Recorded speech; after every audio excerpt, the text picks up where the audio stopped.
Bismillahirrahmanirrahim. Assalamu alaikum, dear learners. Hope you all are fine today. Welcome back to a new class. I am MD Naim Hussain.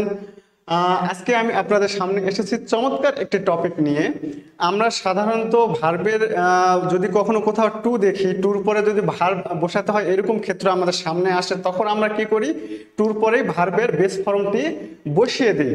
আজকে আমি আপনাদের সামনে আলোচনা করব এমন কিছু ক্ষেত্র আছে, এমন কিছু জায়গা আছে, এমন কিছু ফ্রেজ আছে যে ফ্রেজগুলোর শেষে দেখা যাবে টু থাকবে এবং তারপরে আপনাদের একটা ভার্ব বসাতে হবে এবং সেই ভার্বটি অফকোর্স বেস ফর্ম নয়, সেটিকে আপনাদেরকে আইএনজি যুক্ত ফর্ম করে দিয়ে করতে হবে, সম্পূর্ণ করতে হবে। তো চলুন আমরা সেই অংশগুলো, সেই ব্যতিক্রম অংশগুলো দেখে নিই যেখানে আমরা টুর পরে ভার্বের বেস ফর্ম নয়, টুর পরে আমরা ভার্বের সাথে আইএনজি যুক্ত করে দিব। লক্ষ্য করুন, সর্বপ্রথমে with a view to, look forward to, with an eye to, be or get used to, be or get accustomed to, adhere to, adverts to, addicted to, bar to, close to, committed to, confess to, contribute to, dedicate to, devote to, impediment to, object to, objection to, refer to, equal to, unequal to, be given to, take to, resort to, aversion to ইত্যাদি। এই যে দেখুন কতগুলো অংশ, যার মধ্যে কিছু অংশ আমাদের জানা, কিছু অংশ আমাদের অনেক অজানা ছিল। আশা করি আজকে এই অংশগুলো আপনাদের জানা হয়ে যাবে। তো লক্ষ্য করুন, এই অংশগুলোর পরে যদি ভার্ব থাকে তাহলে আমরা সাধারণত কি করতাম? আমাদের মধ্যে এখানে এইটুকু অংশের মধ্যে অল্প কিছু সম্পর্কে আমাদের পূর্ব জানা ছিল, যেমন with a view to, look forward to, committed to, be or get use to, এই সম্পর্কে আমাদের জানা ছিল। কিন্তু এর বাইরে আরো এরকম অনেকগুলো ফ্রেজ আছে, অংশ আছে, যেগুলোর পরে টু থাকা সত্ত্বেও ভার্বের সাথে আইএনজি যুক্ত করে দিতে হবে। তো তাহলে এই বিষয়গুলো, এই অংশগুলো লক্ষ্য করুন যে এগুলোর পরপর যদি আরেকটি ভার্ব থাকে, সেই ভার্বের সাথে অবশ্যই আপনারা আইএনজি যুক্ত করে দিবেন, যদিও সর্বশেষ শব্দটি টু থাকবে, তারপরে ভার্বের সাথে অবশ্যই আইএনজি যুক্ত করে দিবেন। ওকে, তাহলে প্রয়োজনে এই অংশগুলো, এই প্রয়োজনে আপনারা চাইলে এগুলো নোট করে নিতে পারেন। অবশ্যই এগুলো অনেক ব্যতিক্রম এবং আপনাদের পরবর্তীতে কাজে দিবে। তো চলুন আমরা কিছু এক্সাম্পলের মাধ্যমে এক্সাম্পল দেখব এই অংশগুলোর মধ্যে। এখানে আপনারা যতগুলো দেখছেন সবগুলোতেই টু আছে শেষে এবং তারপরে ভার্বের সাথে আইএনজি যুক্ত করে দিতে হবে। তবে কিছু একটু ব্যতিক্রম আছে, সেটি হচ্ছে কমিটেড টু। এই কমিটেড টু, এটাতে একটু ব্যতিক্রম আছে। কমিটেড টুর পরে কখনো আইএনজি যুক্ত হয়, কখনো বেস ফর্ম বসে।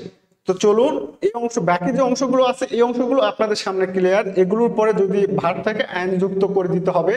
শুধুমাত্র এই কমিটেড টু নিয়ে একটু কথা বলবো যে কমিটেড টুর পরে কখন আইএনজি যুক্ত করে দিতে হবে, কমিটেড টুর পরে কখন বেস ফর্ম বসাতে হবে। তো চলুন আমরা সেই অংশগুলো নিয়ে একটু এক্সাম্পলের মাধ্যমে সেটি একটু লক্ষ্য করি।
লক্ষ্য করুন, be committed to doing something, committed something to do something.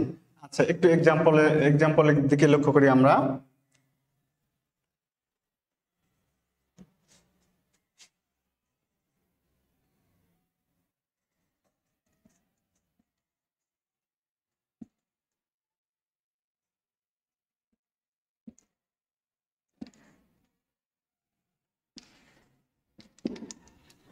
You are committed to killing yourself, তুমি তোমার নিজেকে হত্যা করতে প্রতিজ্ঞাবদ্ধ।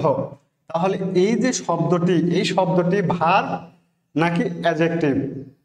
যদি বলা হয় এই শব্দটি ভার্ব নাকি অ্যাডজেক্টিভ, তাহলে বলতে হবে এই শব্দটি অ্যাডজেক্টিভ। এখন আপনারা প্রশ্ন করতে পারেন এই শব্দটি অ্যাডজেক্টিভ কেন? এটাকে তো আমি অ্যাডজেক্টিভ, হ্যাঁ, অর্থ যখন আমি করছি you are committed to killing yourself, তুমি তোমার নিজেকে হত্যা করতে প্রতিজ্ঞাবদ্ধ, হ্যাঁ প্রতিজ্ঞাবদ্ধ, এইভাবে যখন অর্থ করছি তখন মনে হচ্ছে এটা অ্যাডজেক্টিভ, কিন্তু আমি তো এটাকে ভার্ব হিসেবেও অর্থ করতে পারি, এরকমটা আপনাদের মনে হতে পারে, কিন্তু না। তার কারণটা হচ্ছে এই কমিটেড এই শব্দটি বা কমিট এই ভার্বটি, কমিট যখন ভার্ব হিসেবে ব্যবহৃত হয়, কমিট যখন ভার্ব হিসেবে ব্যবহৃত হয় তখন এটি ট্রানজিটিভ ভার্ব হিসেবে ব্যবহৃত হয় এবং সেই অনুযায়ী অবশ্যই এরপরে একটি অবজেক্ট থাকতে হবে, মাস্ট। তাহলে যেহেতু এখানে কমিটেডের পরে কোনো অবজেক্ট নেই, এই ভার্বটির এই শব্দটির কোনো অবজেক্ট নেই, তার মানে এই যে কমিটেড এই শব্দটি ভার্ব নয়, এটি অ্যাডজেক্টিভ হিসেবে কাজ করছে। তাহলে you are committed to killing yourself, এখানে কমিটেড টু এই ধরনের অংশে কমিটেড টুর পরে ভার্বের সাথে আইন যুক্ত হবে। তারপরে আরেকটি লক্ষ্য করুন,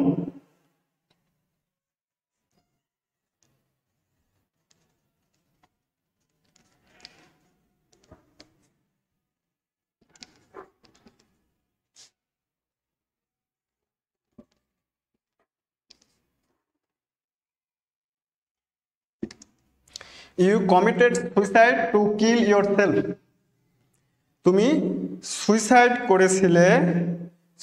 করেছিলে টু কিল ইয়োরসেলফ, আত্মহত্যার চেষ্টা করেছিলে, টু কিল ইয়োরসেলফ, তোমার নিজেকে হত্যা করতে বা মেরে ফেলতে। তাহলে এই জায়গাতে লক্ষ্য করুন, এটা কি ভার্ব, এটাকে তো আর অ্যাডজেক্টিভ বলার সুযোগ নেই, তাই না? এটাকে আপনি এখন বুঝতে পারছেন যে এই দুটির মধ্যে পার্থক্য কি।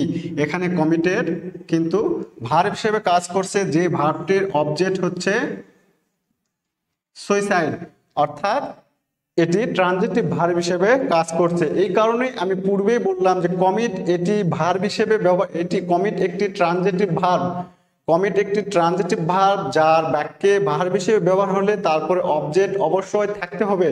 যেহেতু এই বাক্যটিতে আমি লক্ষ্য করলাম কিন্তু অবজেক্টও নেই, আবার যখন বাংলা অর্থটাও করলাম তখনও দেখলাম যে এর অর্থটা একসাথে প্রতিজ্ঞাবদ্ধ, অর্থাৎ এখানে কমিটেড এটি অ্যাডজেক্টিভ। তাহলে এই দুটি বাক্য থেকে একটু শর্ট একটা নোট করেন, দেখেন একটু লক্ষ্য করেন যে কমিটেড টু, তাহলে কখন আপনি কমিটেড টুর পরে অ্যান্ড যুক্ত করছেন? যখন কমিটেড এই শব্দটি অ্যাডজেক্টিভ হিসেবে ব্যবহৃত হচ্ছে, যখন কমিটেড এই শব্দটি অ্যাডজেক্টিভ হিসেবে ব্যবহৃত হচ্ছে সেই ক্ষেত্রে কমিটেড টুর পরে আইন যুক্ত করে দিতে হবে। আবার যখন ইউ কমিটেড সুইসাইড, এই দেখুন কমিট এবং টু, তার মাঝখানে একটা অবজেক্টও রয়েছে, আবার এখানে কমিটেড এটা ভার্ব হিসেবে কাজ করছে। তাহলে কমিট শব্দটি যখন ভার্ব হিসেবে ব্যবহৃত হবে, কমিটেড এই শব্দটি যেহেতু এখানে ভার্ব হিসেবে ব্যবহৃত হচ্ছে সেক্ষেত্রে কমিটেড টুর পরে ভার্বের বেস ফর্ম বসবে।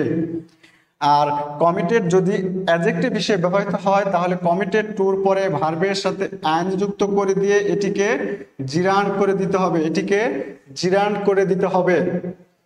ওকে, তাহলে আশা করছি এই কমিটেড টুর পরে কখন ভার্বের সাথে আইন যুক্ত করে দিতে হবে, কমিটেড টুর পরে কখন ভার্বের বেস ফর্ম বসবে, আশা করি এই দুটি এক্সাম্পলের মাধ্যমে আপনাদের ক্লিয়ার হয়ে গিয়েছে। তারপরেও প্রশ্ন থাকলে অবশ্যই কমেন্ট করবেন। আশা করি তাহলে আজকের এই যে আমরা শুরু থেকে এখন পর্যন্ত যেগুলো আলোচনা করলাম, যে শেষে টু থাকবে ও তারপরে যে ভার্বটি থাকবে সে ভার্বটিকে বেস ফর্ম না বসিয়ে আইন যুক্ত করে দিতে হবে, এই অংশগুলো নিয়ে আজকে আমরা সম্পূর্ণ আলোচনা করলাম। আশা করি আপনাদের ক্লাসটি ভালো লেগেছে। পরবর্তীতে আবারও একটি নতুন ক্লাসে আপনাদের সাথে দেখা হবে, কথা হবে। ততক্ষণ পর্যন্ত ভালো থাকবেন। আল্লাহ হাফেজ।